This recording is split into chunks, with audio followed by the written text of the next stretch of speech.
बहू, निकल जा मेरे घर से और मेरे बेटे की जिंदगी से। तुम जैसे घटिया आदमी से शादी करके मैंने अपनी जिंदगी बर्बाद कर दी। I want divorce. मैं तुम्हें तुम्हारे घटिया मंसूबों में कभी कामयाब नहीं होने दूंगा। मैं आई ही थी इस घर में, इस घर को तबाह करने के लिए। ये सारे के सारे डायलॉग जब मैं कह रहा था तो आपके सामने कुछ दृश्य चल रहे होंगे, कुछ टीवी सीरियल्स के दृश्य। लेकिन क्या आप जानते हैं कि ये ड्रामा आज की तारीख में कई डिवोर्सेस की जड़ बन चुका है? क्या आपने कभी इस बारे में सोचा है? नहीं सोचा है? आज सोचेंगे। फायर नाइस, बातों बातों में।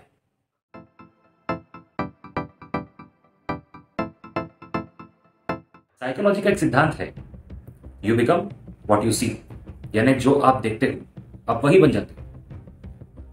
क्या हम ये सोचते हैं कि जो चीज हम देख रहे हैं हमारा सबकॉन्शियस माइंड उस चीज को ग्रास्प कर रहा है, अपने भीतर समेटता जा रहा है?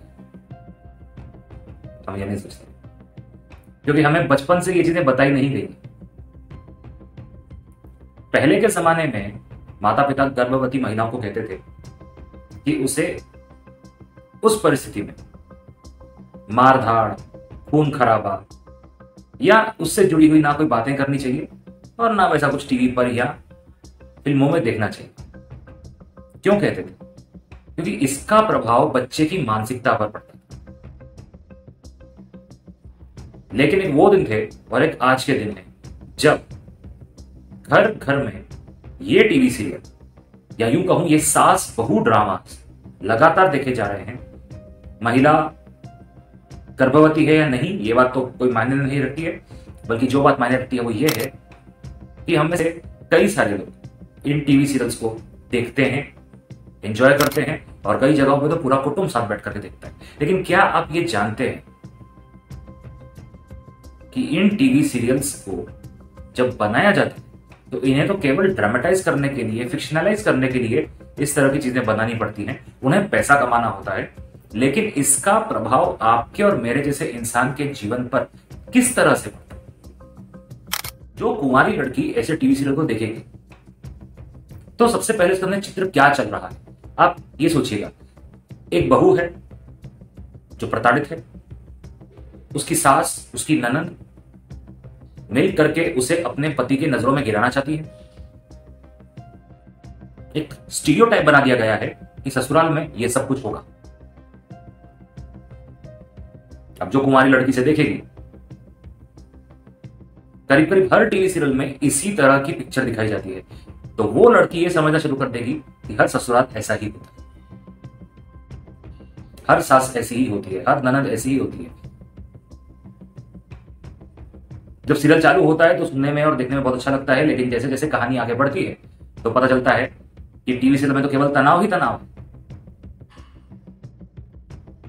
अब देखने वाले वो लड़की इस तनाव को ग्रास्प करने लगती है। उसे खुद को नहीं पता, वो एक डिफेंसिव वॉल बना लेती है, मेंटल डिफेंसिव वॉल माइंडेड, कि शादी के बाद मेरे साथ में ऐसा ही होने वाला है तो मुझे उसके खिलाफ कैसे खड़ा होना है, मुझे लड़ना कैसे है, वो अब इस तरफ सोचना शुरू कर देती है। एंड इमेजिन कीजिए कि अब यही लड़की कल को शादी करके किसी परिवार में जाएगी तो किसी छोटी मोटी अनबन को लेकर के भी वो इस तरह का परसेप्शन अपने मन में बना सकती है, क्योंकि उसने कई सालों तक टीवी में यही देखा। गलती उस लड़की की बिल्कुल नहीं है, वो लड़की दोषी नहीं है। दोष इस बात का है कि उसने उस चीज को देखा और उसके सबकॉन्शियस ने उस चीज को खींच लिया, पकड़ लिया।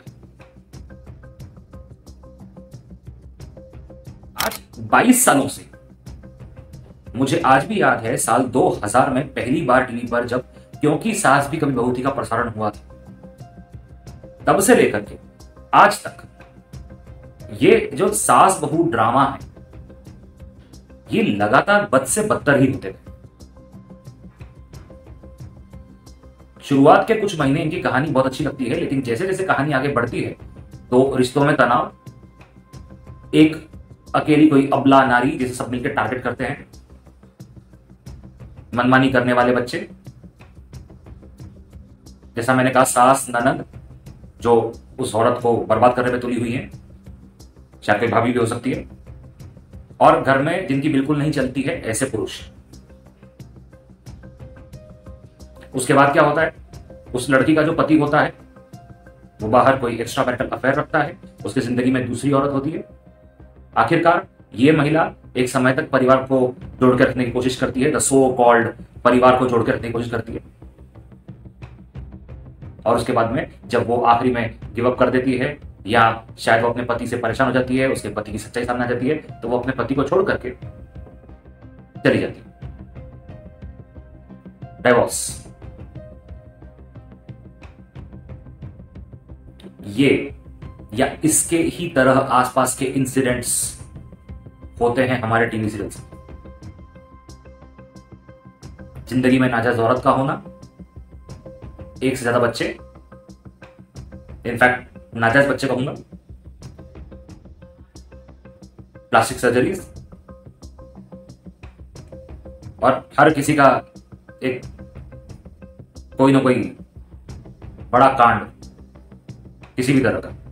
ये टीवी सीरियल के स्टीरियोटाइप कैरेक्टर्स,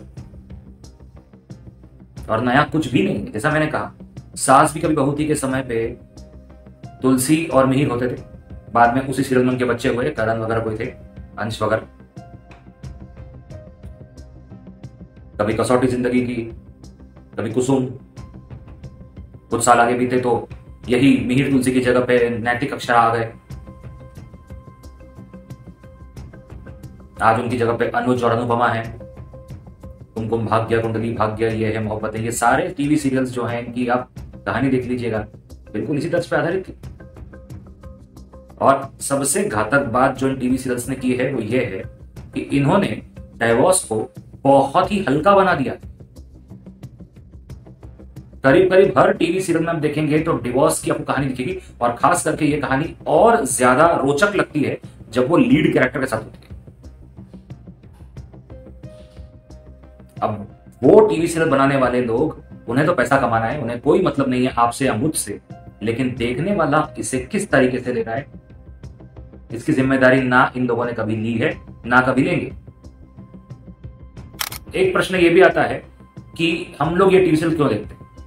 तो मैं तो नहीं देखता हूं पर्सनली, सिर्फ खबर रखता हूं कहां पे क्या चल रहा है, लेकिन इसका उत्तर ये है कि हम लोग ये टीवी सीरियल्स इसलिए देखते हैं, हमारा समाज इसलिए देखता है क्योंकि आप लोग ऐसी चीजें बना रहे हो। हमारे पास चॉइस क्या है? मुझे बताइए, दूरदर्शन के 80 के और 90 के दशक के जो टीवी सीरियल थे, क्या वैसा कोई टीवी सीरियल आज अवेलेबल है? अगर है भी तो गिने चुने।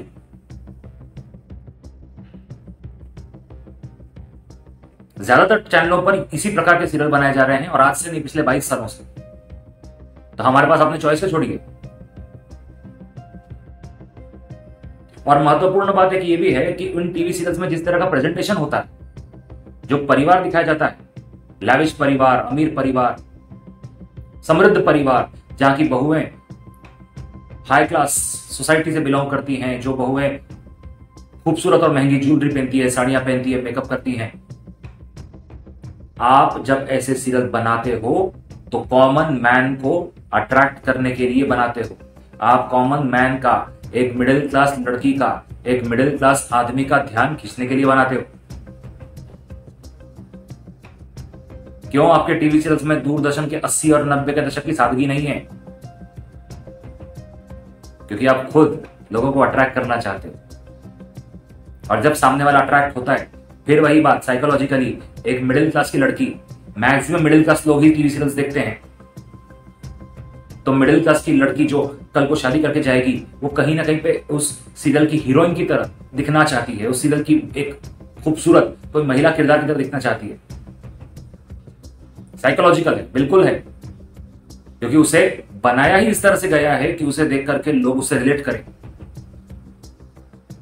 लेकिन जब यही लीड कैरेक्टर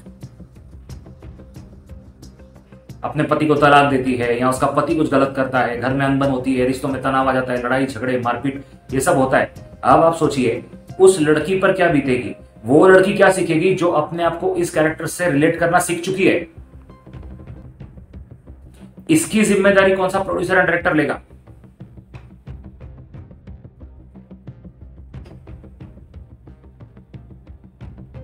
सवाल है, सोचिएगा जरूर। और मेरा एक सरल संदेश है, ऐसे टीवी सीरियल्स को बिल्कुल देखना बंद कर दीजिए जहां पे बहुत ज्यादा नेगेटिविटी हो, बहुत ज्यादा टॉक्सिसिटी हो। ऐसे टीवी सीरियल्स को देखिए जहां पे स्वस्थ मनोरंजन हो, हल्का फुल्का ह्यूमर हो, और अगर कहानी हो भी, तनाव हो भी, तो वो मीनिंगफुल। और यदि आप मान लीजिए किसी ऐसे सीरियल के फैन हैं भी जिस सीरियल के अंदर इस प्रकार की कहानी है, तो उसे केवल मनोरंजन के लिए देखिए, उसे बिल्कुल सीरियसली मत लीजिए, उसके जैसे बनने की कोशिश मत कीजिए। कोई कैरेक्टर इन टीवी सीरियल्स का रियलिस्टिक नहीं होता है, तो हमें समझना होगा। और जिस दिन हम लोग ये सब लिखना बंद कर देंगे, बनना भी बंद हो जाएगा, टीआरपी खत्म हो जाएगी, सब गायब हो जाएंगे। तो इसीलिए you become what you see, choose the content you watch very carefully. Fire and ice बातों बातों में किससे कहानियां जारी है, अगले बार देखेंगे किस नए विषय की बारी है।